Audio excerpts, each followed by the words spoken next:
Now, okay. Well, welcome everyone. Thanks for coming again. This is part of the Buckles Member Services monthly virtual chat series. Okay, thank you, Jennifer. So thanks for coming. I'm really excited again today to have Brigitte Carroll giving us a presentation on everything manga for your libraries that you didn't know before. So I'm going to turn it right over to Brigitte and stop talking. Thanks, everyone. Good morning, everyone, and welcome to my brief introduction for how to manga for libraries, essentially. This is focused on easier ways of you finding new manga, finding out how manga works, how it differs from traditional American publications, and basically how to navigate the brave new world that all the kids are talking about these days. I do have a 4 or 5 page handout that has a bunch of links, a bunch of terms that are in my presentation. So if you're busy, if you don't have time to take notes, I've taken notes for you. And of course, if you have any questions during the presentation, we are going to have a little bit of time afterwards for me to address those, just in case I don't address them during. Thank you so much. And without further ado, I am Brigitte. I currently work at Ramsey Public Library. I did work at Glen Ridge Public Library for 4 years, where I took their manga collection from having 27 volumes and being intermingled with their young adult graphic novels to about 800 volumes by the time I left. It was at the time the highest circulating section of the library, so I seem to know what I'm doing. But without further ado, a short introduction to what is manga. Manga basically is Japanese comic books, and my presentation slides are being very weird. I apologize for that. But manga is a format, it's not a genre.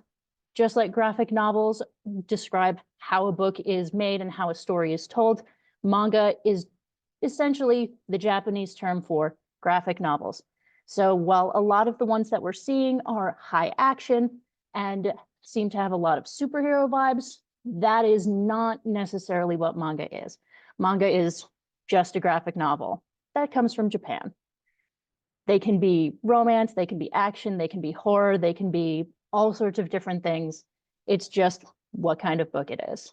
Recently, we've been seeing an influx of 2 other terms that look an awful lot like manga, that being manhwa and manhwa, both of which are also graphic novels. However, manhwa with a W are South Korean comics.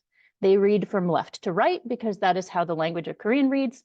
Usually they are full color, and there has been a recent boom in these due to both increased interest in the United States and because of increased accessibility to digital publishing format. A lot of manhwa start as digital comics, and then they receive a print publication release when they become more popular.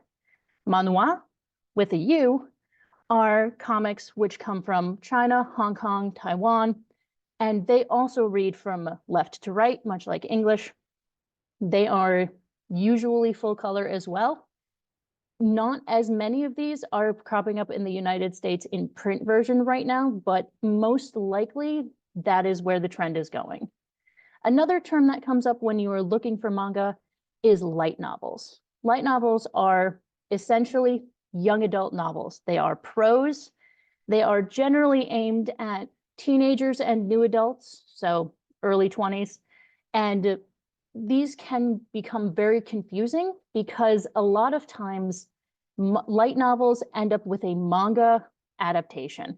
So you have the chapter book and then you have the graphic novel.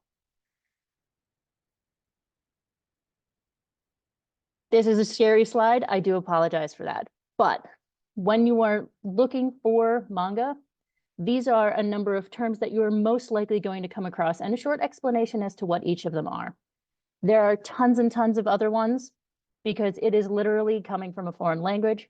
However, these are the most usual ones and the ones that I felt would be most useful to somebody who is starting to collection develop for a graphic novel or just trying to get a foot in the door on this.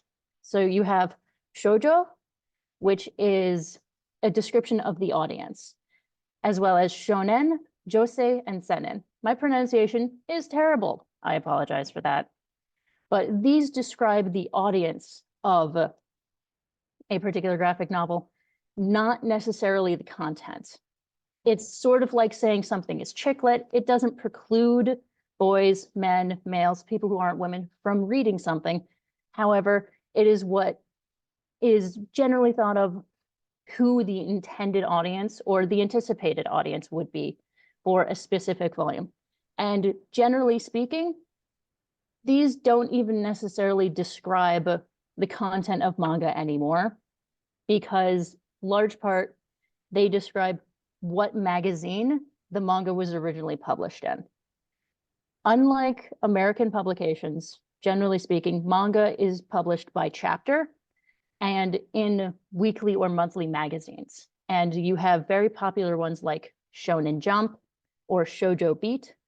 And these are just like 17 magazine or People magazine. You have chapters being published, and the title of the magazine is basically who they think is going to be the most likely audience to purchase this. This doesn't necessarily indicate what the content of the manga is, what age appropriateness the manga is, or anything like that. It's just, we think that an high action manga will most likely be purchased by teenage boys, just like with comics in the US. I have on here two genre terms, slice of life and isekai. Both of these are very popular genres in manga, and they do not see a lot of representation in American publications, which is why I put them on here. Slice of life are kind of like sitcoms. There's not necessarily a large overarching plot. There's not necessarily a single through storyline.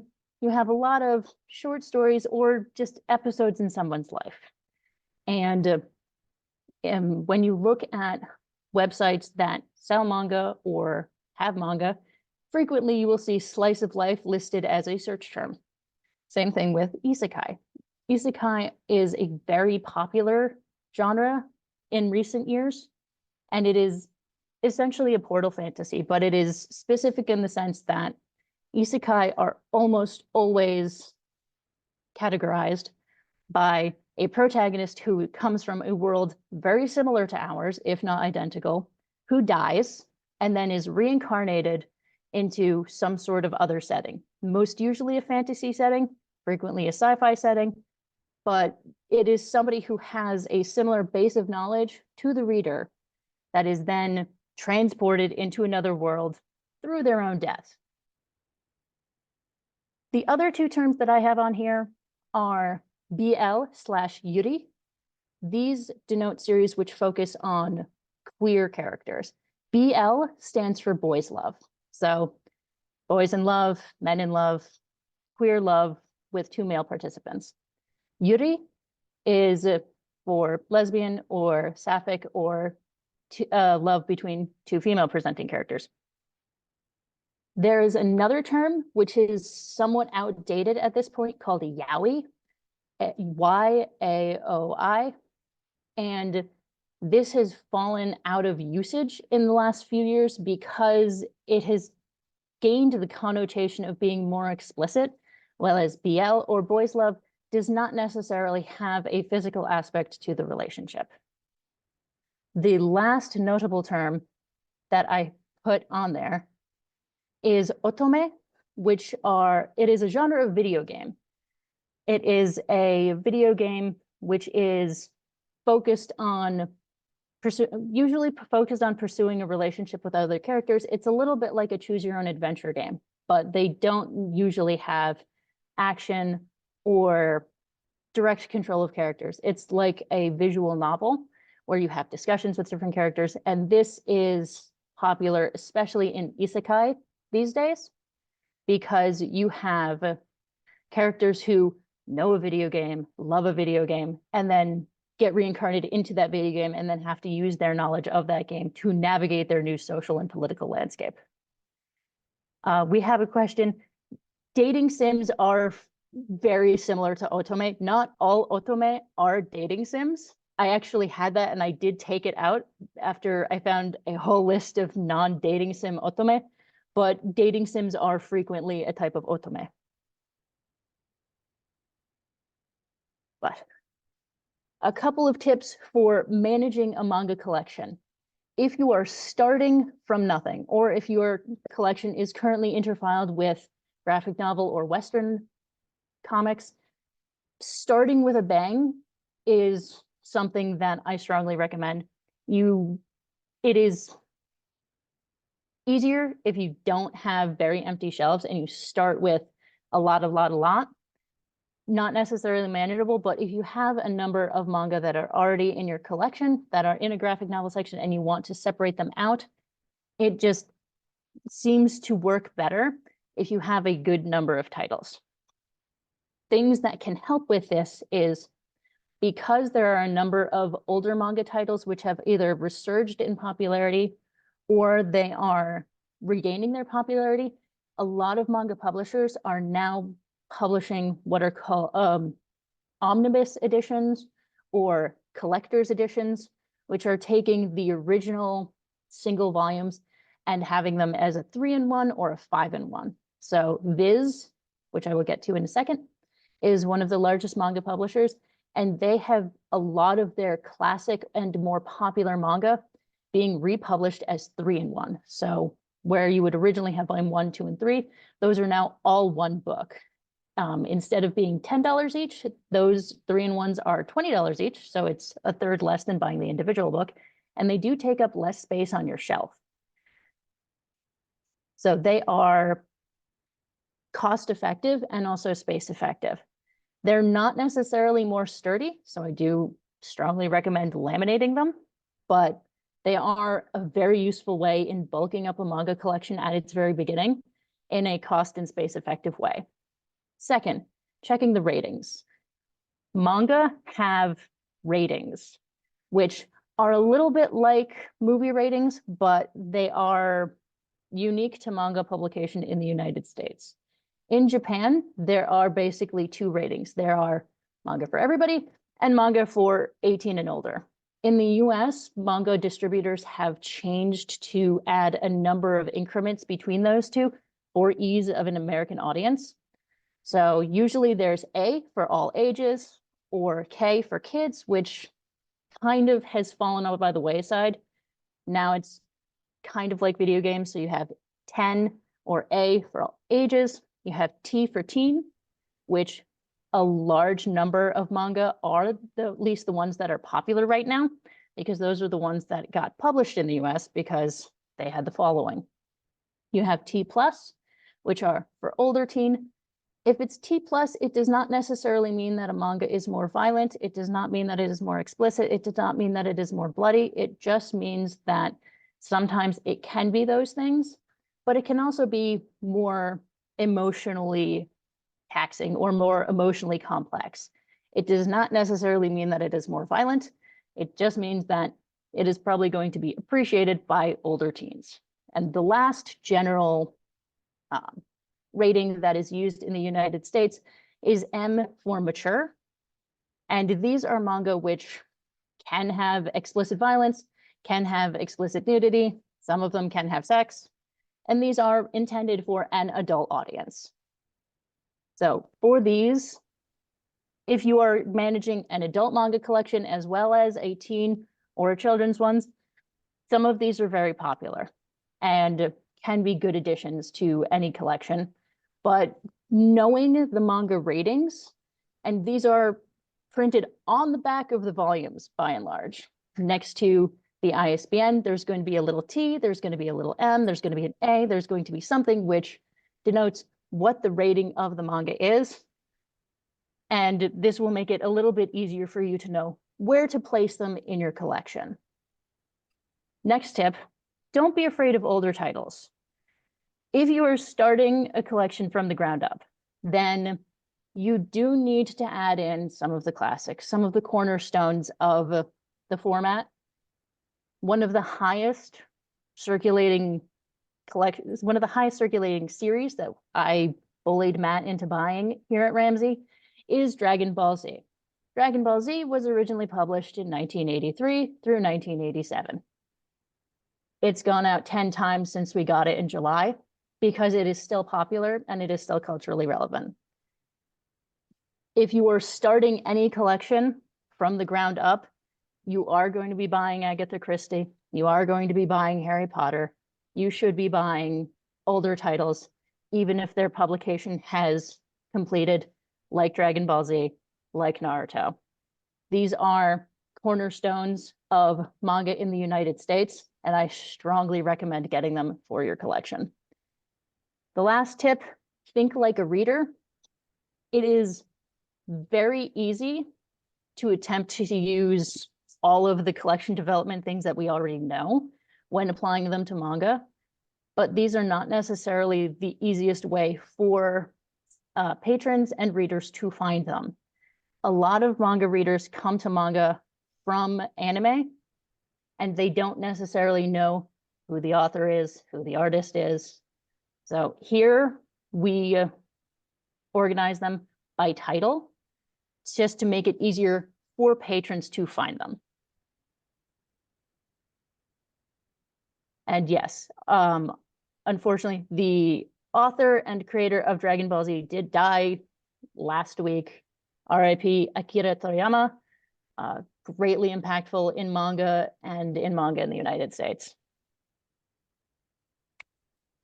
This is some recommendations broken up by age group for manga, which I have found to be popular in various libraries and very accessible for librarians to buy them, because it's our job and we don't need that to be any harder. So for children's, Cheese Sweet Home is about a cat, and it's a slice of life about a cat. It's very cute. Splatoon has a tie-in with a video game, and it actually just finished its publication run. It is capped at 16 titles unless they decide to do a spinoff, which they might.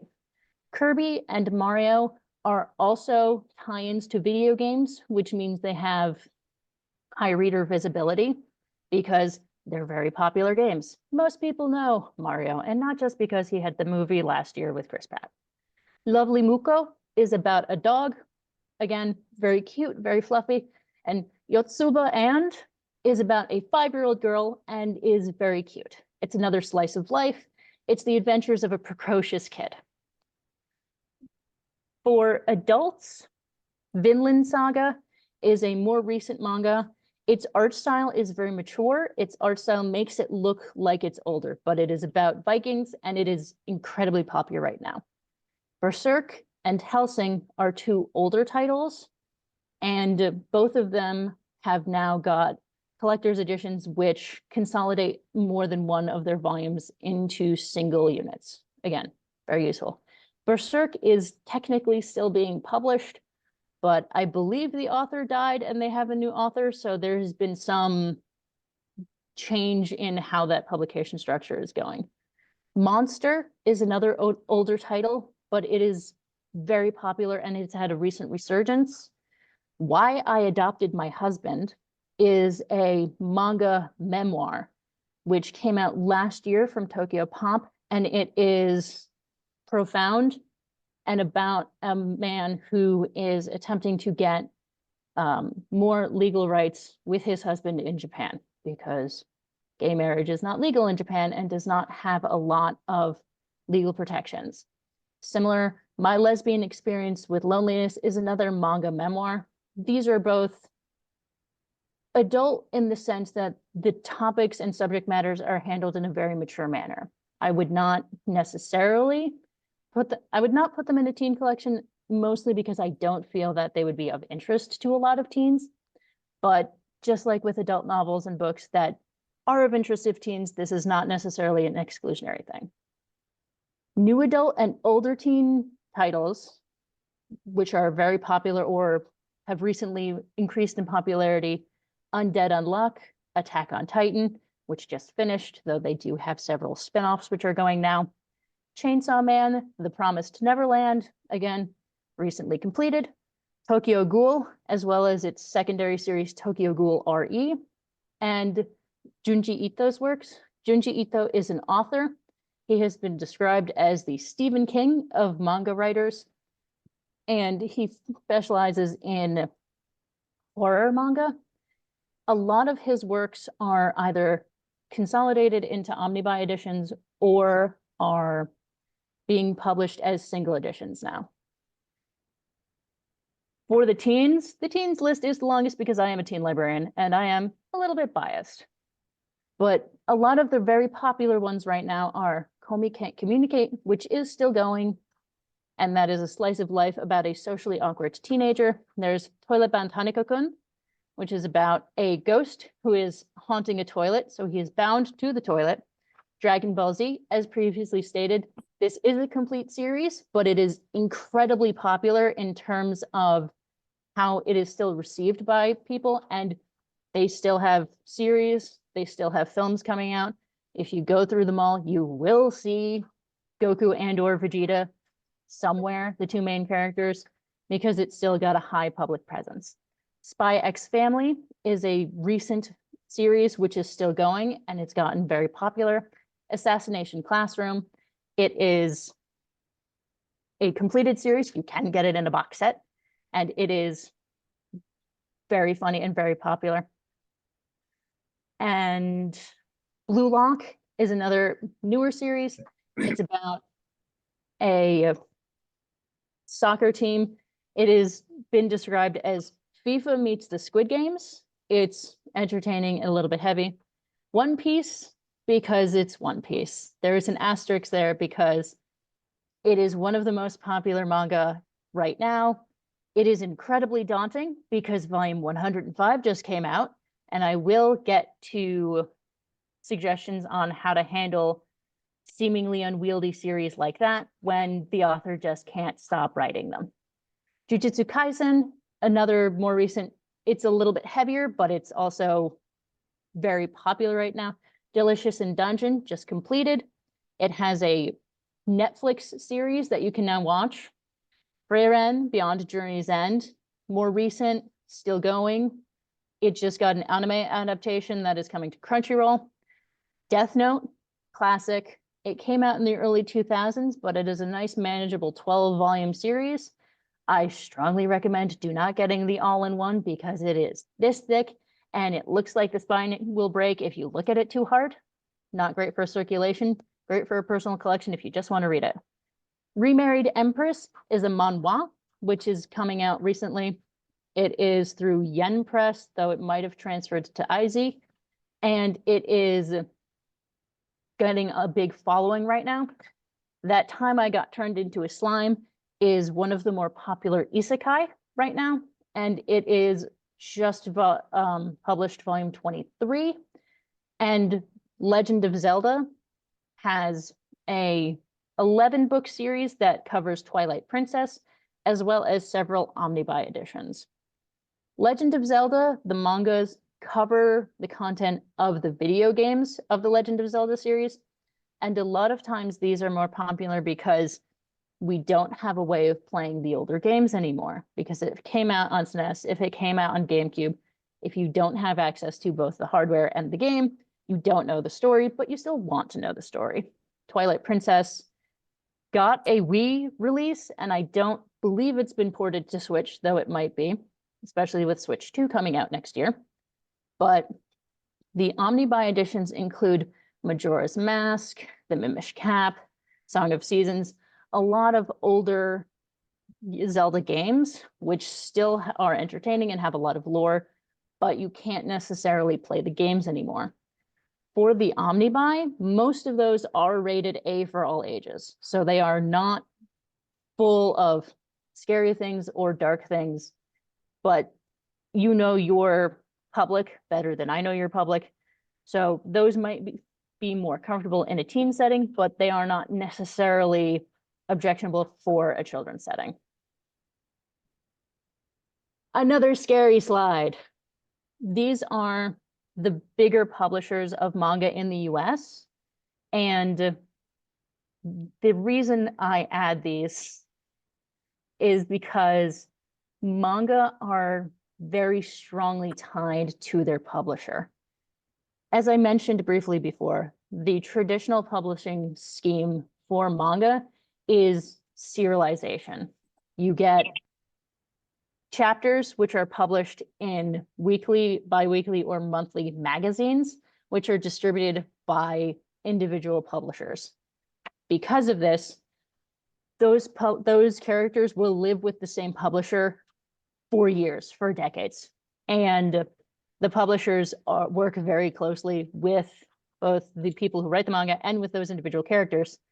And because of that, knowing who the publishers are will be very helpful in figuring out your manga collection.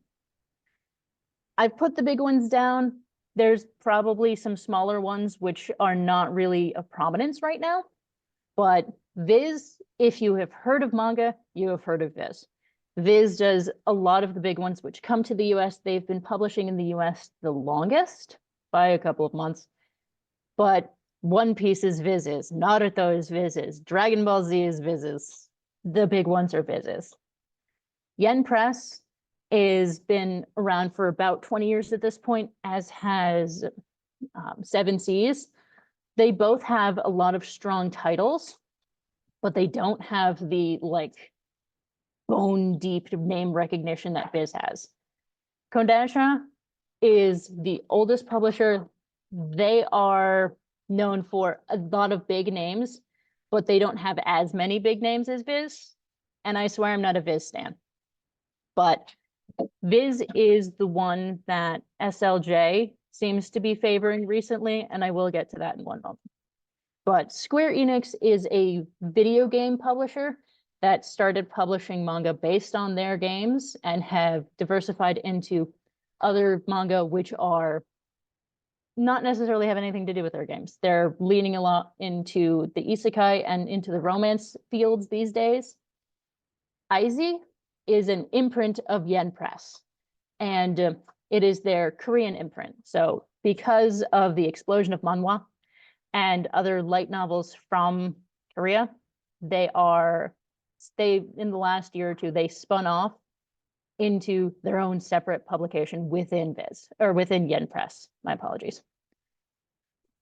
The other ones that are over here are notable names, which shouldn't be discounted, but do not have the kind of standing that these other companies do at this time. Tokyo Pop was very popular in the early 2000s. They had a manga deal with Disney, so there are a lot of Disney manga, which are created and published through Tokyo Pop. They have fallen off for most of the, after 2010 through the late 2010s, they kind of fell off the map a little bit, but they are back. They recently started a line of Manga That Matters, which is where things like Why I Adopted My Husband. They have a couple of other notable manga which are focusing on larger social issues and social awareness. And that seems to be what they are attempting to focus on these days. This could change, but this is where the trend seems to be going. Inklore is it's a publisher which is an imprint of Penguin, and right now they have 3 titles. Lore Olympus has switched to Inklore, as well as they have one manga title, which is My Level 99 Romance. And they just announced literally last week that they got a light novel and manhwa adaptation of Under the Oak Tree, which is coming out in the fall. Wattpad and Webtoon are the ones to watch. They are greatly on the rise. Webtoon is a digital publishing platform where authors and creators can self-publish, essentially, their own graphic novels to the internet and have them read by the public. It has an independent publishing scheme, but they have started publishing paper editions in conjunction with Wattpad. So recently, Tower of God is a fairly big manhwa, and True Beauty are both webtoons which have been published through Webtoon Wattpad. The line is Webtoon Unscrolled because it's gone from a vertical publication to lateral with a print publication. The last one is Dark Horse. Dark Horse is an American company who had a number of fairly big manga, again, early on. They were fairly large and fairly first in manga publication in the United States. They seem to have almost abandoned manga publication as of late. Right now, they have one series, which is currently being written, and two, which they are reissuing omnibuy editions and collector's editions for. Their new series is Cat Plus Gamer, which is a delight. It is about a professional video gamer and her decision to get a cat, and it's a slice of life about that. But their other two big titles are Berserk and Hellsing, both of which are rated mature, both of which come with parental advisory stickers on them. So if you do go for those, A, they are popular with adult patrons, and B, don't put them in the teen room. They're rated adult for a reason. But if you are concerned, I do have a cheat sheet for this. I put down a cheat sheet, which includes where to get good arcs for these, where to get things like new things. But sorry. My last slide is, I did have a couple of questions come in, and these are a couple of questions that I've just gotten from people over the years, from fellow librarians, from other people, just general big questions. And I'm more than happy to take more questions after this. But the first question, which comes up the most often, do I need the whole series? The answer is kind of, but not really. For incredibly long series like Hajime no Ippo, like One Piece, if you are attempting to start your collection, the way that I usually recommend starting it is One Piece has a number of 3-in-1 volumes. They are being fairly level equal with that. Right now there are 33 3-in-1s, which go up through the 90s because One Piece has 105 translated volumes, which is very scary. But when starting, I usually start with the first 3-in-1s of a series, as well as whatever the most recent volume is. So that way you get the people who are just starting, the people who are becoming introduced to this series or this manga, as well as starting to pick up the people who are already inured to it, already following it, and then they don't feel left out, essentially. Matching materials to age groups, I did kind of go over this. Manga has ratings. The ratings are on the back of the books, and they are incredibly useful when figuring out what part of the library, or even whether or not you are willing to purchase them, because every library is different. Not every manga is a good fit for every library. How do I pick new materials? For this, following the trends of where people are looking for anime and manga and where people are looking for new titles is very different from American collection development in a lot of ways. There are more things which have resurgences. So during COVID, Full Metal Alchemist and Hunter x Hunter, or Hunter x Hunter, both had massive resurgences because both of those shows came to Netflix. The anime for Full Metal Alchemist concluded in 2011. Hunter x Hunter has been being published since 1998. Neither of these are new, but because they are now currently available, they have experienced a resurgence in popularity, which behooves us to match this with our collection development. Full Metal Alchemist just got an anniversary publication. It's down to, I believe, 18 volumes from the original 27. It is hardcover, which makes it a little bit more pricey, but it does make it that you can actually find them. And finding out release dates, each publisher has a schedule of publication on their website. I do have a link for that in the handout, which I promise you will be getting. But it makes it easy for you to follow when series are coming out. It also makes it very overwhelming because they just have their whole publication schedule all on one page. So finding the individual series that are popular and following those does make it more manageable.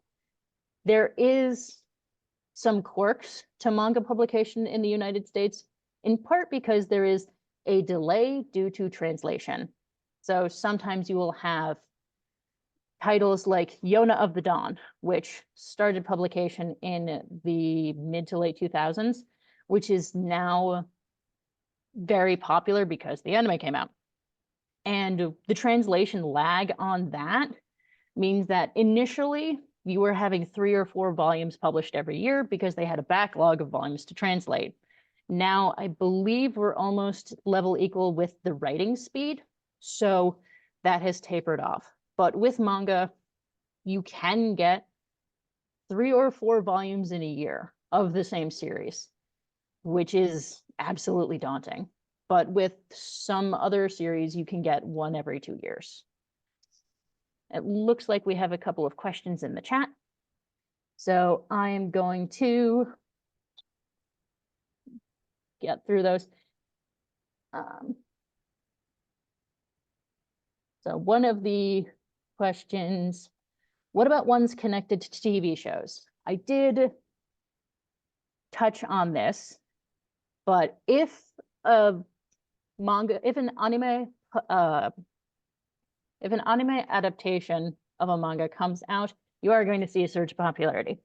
Just like we all bought new copies of Murder on the Orient Express a couple of years ago when the Keith Branagh movie came out, we're going to need to follow the trend of other media by following it with the manga.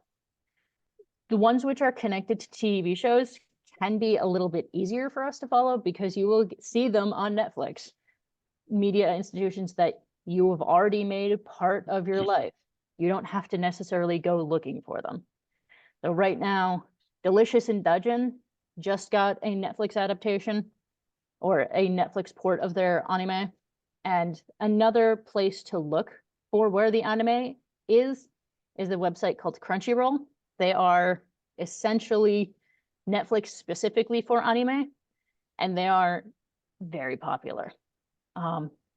One Piece it's certainly the longest running manga that has been published and popular in America. If I remember right, it's something like 19 or 20 in terms of longest running manga ever, just because there's a lot of manga that never makes it to the US. We used to when we had the magazine, I mean, everything back here, but not anymore.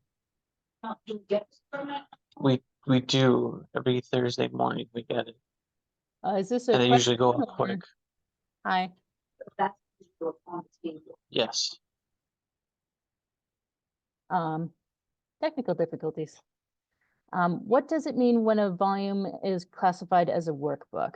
So there are tie-ins for manga called color walks or workbooks. Workbook is not a term that I've come across all that much. I will look into that and get back to you. Let's see. No, I don't think One Piece will ever end either. I think Oda is just going to continue on until he keels over at his desk because people love it. If you are looking at a really, really long series like that, a lot of times they're broken up into arcs. So you have the East Blue arc of One Piece and then like the Red Sea arc of One Piece. And these are denoted on the covers. You can get just individual arcs, which might help you in collection development and might just make it more manageable. And yes, as Justin brought up, Crunchyroll has a program where you, librarians, if you run an anime or a manga club for your public or school library, can get free Crunchyroll Premium for 6 months at a stretch. You just email them every 6 months and say, hi, we're still doing this. Can we please have more free premium? Because Crunchyroll because they're the biggest game in the US, a lot of times we'll get simultaneous broadcast or the first broadcast of anime and manga in the US. It makes it very easy for having an anime or a manga club because you can just get the thing. I have not run into, sorry about that. I have not run into any licensing issues from watching shows on Crunchyroll. I have been working under the assumption that since they are offering the club specifically to librarians and you need to directly email them and say, hi, I would like to show this to a small group, that they are cool with it. And Crunchyroll is the company that is distributing the anime in the United States and therefore has supposedly the viewing licenses therefore. I don't know if you would do like a huge movie night for it, but for small group public viewing, they are the ones who are giving us the premium. So you'd think that they would have thought that through if they had an issue with it. They've never emailed me and I had an anime club for 4 years in Glenridge. So, but I will add that link to my handout. The one that I promise is more coherent than my rambling. But do we have any other questions? Anything that I failed to go over?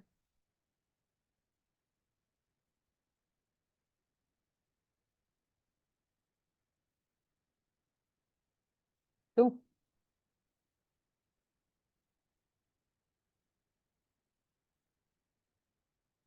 From Omar, I think it only becomes an issue if you advertise a specific title, but if you just say anime club, you're good.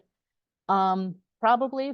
Oh, Studio Ghibli titles are not covered under Crunchyroll. I don't remember if they're on Crunchyroll, but there is a separate public viewing license that you need to purchase through, don't remember if it's Studio Ghibli's website or directly from them. And it is hellaciously expensive, even if it does cover the entirety of Studio Ghibli's catalog. Yes, movies are where it gets awkward.